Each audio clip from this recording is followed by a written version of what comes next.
Arrest భయపడి కానేగా చెబుతున్నాగా arrest చేసుకోమని arrest భయపడి కాదు. అంతరాత్మే తప్పేమో ఎందుకు తొందరపడ్డారు బాబా వచ్చేసి దగ్గరికి వచ్చిన తర్వాత అది వెనక్కి తీసుకోవడం లేదని కాదు, సందర్భాలు వెనక్కి తీసుకోండి. ఇంటి ముందు కూడా ఒకసారి అది నా అంతరాత్మకు సంబంధించిన అంశం తప్ప ఈ ఫోన్ కిస్కా గొట్టంగాళ్ళు బెదిరిస్తేనో ఈ ఫోన్ కిస్కా గొట్టంగాళ్ళు క్షమాపణ చెప్పమంటేనో చెప్పే పద్ధతి కాదు. అంతరాత్మ నన్ను యాక్సెప్ట్ చేయలేదు అని చెప్తాను.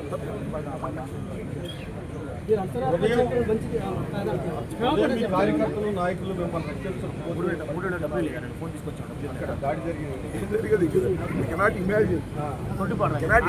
ఇప్పుడు మీరు చూశారు కదా, ఇంతకుముందు మేమేదో దాడులు చేసామన్నారు అంటే వాళ్ళ అధికారులతో అంత సమాజంలో ఉంటున్నాం. అది కాదండి, ఈ లడ్డు వ్యవహారం విషయాలు ఏం పెరుగుతుంది కదా, కోర్టు వచ్చింది కదా, ప్రజాస్వామ్య పద్ధతిలో చేయమంటాం కదా.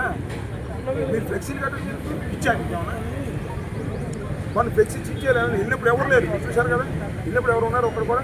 ఇవాళ వచ్చారు అందరూ కర్ర ఇచ్చి చించేస్తే ఏమైనప్పుడు మర్యాద, రాజకీయంగా మర్యాద అయ్యా ఈ ఫ్లెక్సీ తప్పు తీసేయండి అని చెప్పి వచ్చాను.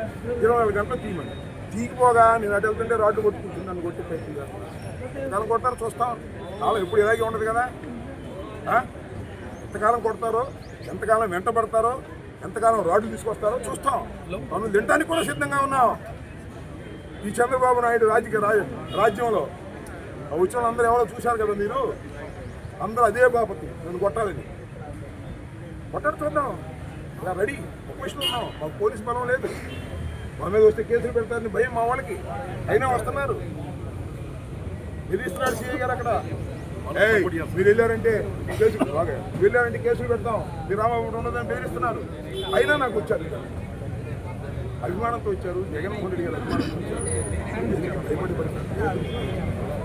వాంట్ అరెస్ట్ అది వాళ్ళ చాయిస్, నా చాయిస్. అది ఫిక్స్డ్. చంద్రబాబు దగ్గర అక్కడి నుంచి నాకు సమాచారం ఉంది, నన్ను అరెస్ట్ చేయాలనుకుంటున్నారు, చేద్దాం అనుకుంటున్నారు. ఇప్పుడు మార్చుకుంటాను, నాకు తెలియదు. చేసుకోమని కూడా నేను ఇక్కడ ఉంటే అక్కడికి ఓకే.